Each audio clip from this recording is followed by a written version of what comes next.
Hi again, and this is the Cane Toad Investment Channel, Wednesday the 1st of April 2020. Life is grim, there is no doubt about that, but it's never so grim that you can't have one of these little bastards.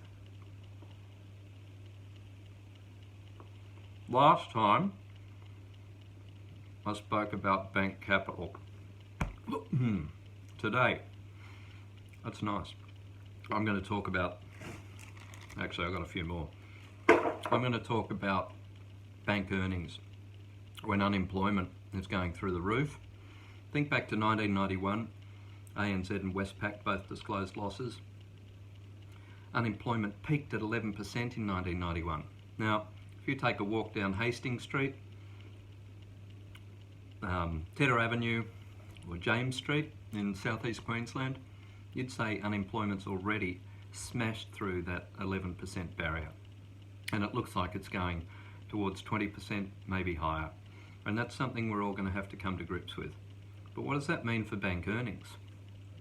Well, it's likely, in my opinion, that most of the banks will disclose losses this year, next year, and if they don't disclose losses, they'll go close. Because in 1991,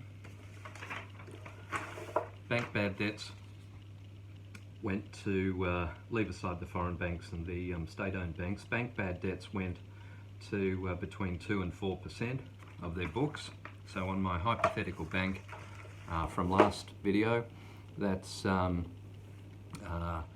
least 2 years net profit wiped out in those circumstances, and I see no reason why that won't be the case here. So in those circumstances, bank pays off all its stakeholders. There's absolutely nothing left for the shareholders. So how do you value a bank when there's no dividends and no dividend yield, no earnings and no price earnings multiple, net assets are going backwards? That's something that I'm going to address in future videos, and so thank you for indulging me today. Recommend you have one of these little babies. They're nice, and it's got to be some consolation in these very tough times. Please stay healthy.